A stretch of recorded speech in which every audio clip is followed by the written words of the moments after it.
ये आप देख सकते हैं प्रभु श्री रामलला का मंदिर है और ये जो मूर्ति है श्री राम भक्त हनुमान की, उसको किस तरह से धर्मियों द्वारा खंडित किया गया है और हिंदुत्व आस्था को बहुत बड़ी एक ठेस पहुंची है। काफ़ी लोग आक्रोश में हैं और यहाँ आप देख सकते हैं भैरव मंदिर भी है, भैरव जी की भी मूर्ति स्थापना है और ये प्रभु श्री रामलला का मंदिर। और यहाँ कुछ अधर्मियों द्वारा, असामाजिक तत्वों द्वारा जो मूर्ति को खंडित किया गया है प्रभु श्री हनुमान का, ये देख सकते हैं आप मूर्ति का जो दृश्य।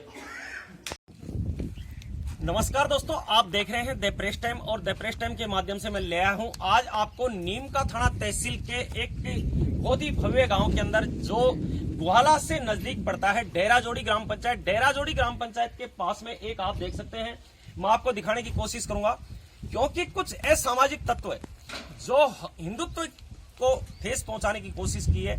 एक प्रकरण आपने देखा होगा, जयपुर के अंदर बहुत भारी घटा था अभी कुछ ही दिन पहले। जो लोक देवता, राजस्थान के लोक देवता माने जाते हैं, सत्यवादी वीर तेजाजी महाराज, जो आज कम से कम भी बहुत पहले उनका एक यहाँ पे राजस्थान की भूमि के ऊपर खरनाल गांव के अंदर जन्म हुआ था और उनके मंदिर को, उनकी मूर्ति को लोगों ने बहुत बड़ी ठेस पहुंचाई थी, हिंदुत्व को भी, और मूर्ति को खंडित किया गया था। जयपुर में वो मामला आपने देखा होगा किस तरह से। वही एक प्रकरण हमारे सामने यहाँ डेराजोड़ी ग्राम पंचायत में निकल के आ रहा है। ये देख सकते हैं, आस्था जहां पूरा हिंदुस्तान था वो रामनवमी का पर्व मना रहा था और प्रभु श्री राम की धुन के अंदर पूरा भगवान के अंदर लीन था। और यहाँ इस मंदिर के अंदर मैं दिखाने की कोशिश करूंगा, मेरे सहयोगी से कहूंगा कैमरामैन से एक बार दिखाने की कोशिश करें। ये सामने का जो आप देख सकते हैं मंदिर है, वो सामने रामलला यहाँ विराजमान है, माता जानकी विराजमान है, प्रभु श्री राम विराजमान है, लक्ष्मण जी विराजमान है, उन्हीं के सेवक श्री हनुमान जी यहाँ विराजमान थे। परसों रात को यहाँ से पुजारी जी पूजा पाठ करके जाते हैं और पूजा पाठ करके जाने के बाद में लाइट वगैरह सब ऐसी की ऐसी इसी अवस्था में थी जैसे रोज पूजा होती है, उसी तरह से पूजा करके यहाँ से अपने स्थान पे चले जाते हैं। और असामाजिक तत्वों द्वारा रात को इस मूर्ति को खंडित किया जाता है और इस हालात में मूर्ति को छोड़ा जाता है कि जिसको आप देख के विचलित हो सकते हैं, आपका मन विचलित हो सकता है, आपकी भावनाएं विचलित हो सकती हैं। आज हमारे साथ में यहाँ बलराम जी शास्त्री जी हैं, हम उनसे भी जानना चाहेंगे क्या मामला हुआ है और किस तरह से ये एक हिंदुत्व को ठेस पहुंचाने की कोशिश की गई। सर नमस्कार। जय श्री राम। जय श्री राम। सर, यहाँ एक जो सत्यवादी वीर तेजाजी महाराज की मूर्ति को खंडित किया गया था, हिंदुत्व की आस्था को ठेस पहुंचाने की कोशिश की गई थी सामाजिक तत्वों द्वारा, उसी तरह से सर यहाँ भी एक जो प्रभु श्री रामलला का यहाँ मूर्तियां विराजमान है, मंदिर है और लोगों की आस्था टिकी हुई है। चारों तरफ से मैं देख रहा हूँ काफी बस्तियां हैं और काफी मान्यता है इस बजरंग की, जिसको सालासर के नाम से जाना जाता है। उसके बारे में आप क्या कहेंगे जो मूर्तियों को खंडित की गई है? हर साल यहाँ स्वामणी होती है।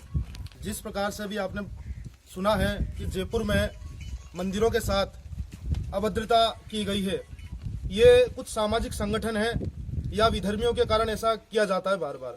अभी कुछ माह पहले बाक्सी की ढाणी में भी ऐसा ही हुआ और आज फिर से शनिवार के दिन ही यहाँ पे बजरंग बली की मूर्ति के साथ में तोड़फोड़ की गई।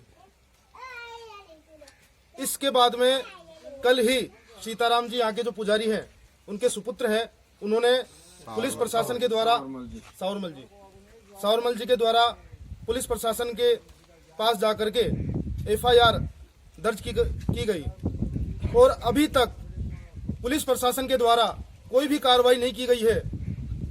तो आज हम सभी यहाँ एकत्रित होकर ये बताना चाह रहे प्रशासन को कि कल 11 बजे तक अगर प्रशासन के द्वारा कोई भी कार्रवाई नहीं की गई तो राष्ट्रीय स्वयंसेवक संघ, विश्व हिंदू परिषद, बजरंग दल, ये सभी हिंदू संगठन एकत्रित होकर और साथ में इस ढाणी के ग्रामवासी, गुहाला ग्राम, डेराजोड़ी, बाक्सी की ढाणी, सभी के ग्रामवासी एकत्रित होकर प्रशासन के गुहाला जाकर प्रशासन के पास धरना प्रदर्शन करेंगे और ऐसा आक्रोश प्रदर्शन करेंगे कि इस बार प्रशासन देखता रह जाएगा।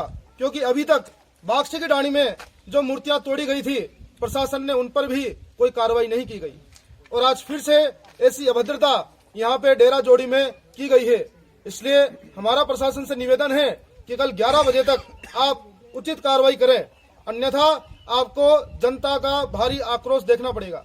जी हमारे साथ में यहाँ पुजारी जी के जो पुत्र हैं उनसे बातचीत करेंगे। सर क्या नाम है आपका? नमस्कार, मेरा नाम सीताराम है। सीताराम जी, क्योंकि भगवान सिया राम का ही मंदिर है, यहाँ रामलला विराजमान है, आपका भी नाम सीताराम जी है, तो ये जो प्रकरण आपने कल सुबह देखा, क्या आपको नजर आया है? सर मैंने सबसे पहले जो पीछे साइड वाला दरवाजा उसके पास आया खोलने के लिए, तो वहाँ पहले से लोग खुला हुआ मिला। अच्छा, टूटे हुए थे या खुले हुए थे? खुले हुए। अच्छा, फिर उसके अंदर देखा दिया तो अंदर की वो शक्लें लगी हुई थी। फिर इधर बाहर आके देखा तो इस साइड वाला भी खुला हुआ मिला। फिर अंदर जाके देखा तो बालाजी की जो प्रतिमा थी वो टूटी हुई मिली, और अंदर सामान था वो बिखरा हुआ मिला। फिर मैंने घर वालों को फोन किया, फोन पे रिसीव नहीं कर पाया, घर जाके समाचार दिया, फिर चौकी वालों को बुलाया, ये सब हुआ। जी हमारे साथ में यहाँ सरपंच प्रत्याशी है और वर्तमान में इनकी जो अर्धांगिनी है वो यहाँ की पंचायत समिति सदस्य भी है, और अभी सरपंच प्रत्याशी यहाँ मुकेश जी हमारे साथ में है। मुकेश जी, ये आपके ग्राम पंचायत क्षेत्र में आता है और ऐसी घटनाएं यहाँ हो रही हैं, इसके बारे में आप क्या कहना चाहेंगे? सर, मेरे को जैसे ही सूचना मिली इसके बारे में, मंदिर में वीर हनुमान जी की मूर्ति को खंडित कर दिया गया, मेरे पास सुबह फोन चला गया था। मैं तत्काल ही 20-25 मिनट में यहाँ पहुँच गया था। सभी बड़े बुजुर्ग नौजवान साथी यहाँ पर थे। मैं आया, आके देखा तो पुलिस यहाँ पर मौजूद थी।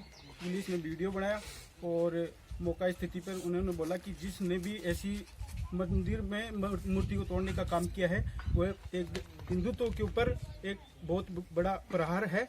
मैं शासन प्रशासन से कहना चाहता हूं कि अगर इस तरह से हिंदू की आस्था के ऊपर प्रहार किया जाता है तो यह बहुत बड़ा हिंदुत्व के ऊपर प्रहार है। और साथ में जिस तरह से पुलिस प्रशासन अतिशीघ्र इस मामले में कार्रवाई नहीं करती है, तो मैं शासन प्रशासन को चेताना चाहता हूं कि कल 11 बजे तक अगर जिस भी अधर्मी ने प्रभु श्री राम के सेवक वीर हनुमान जी की मूर्ति को खंडित किया गया है, चाहे अपना हो या पराया हो, जिसने भी इस मूर्ति का खंडन किया है उसके ऊपर सख्त से सख्त कार्रवाई करनी चाहिए। बिल्कुल बिल्कुल, क्योंकि सभी का एक ही कहना है, हमें सिर्फ कार्रवाई चाहिए, चाहे वो किसी भी समाज से आता हो, चाहे किसी भी धर्म से आता हो, हमें उससे कोई मतलब नहीं है, कोई लेना देना नहीं है। लेकिन ऐसी जो हमारी आस्था के साथ में खिलवाड़ करेगा उसको बख्शा नहीं जाएगा। हमारे साथ में और भी लोग हैं, उनसे भी हम जानना चाहेंगे यहाँ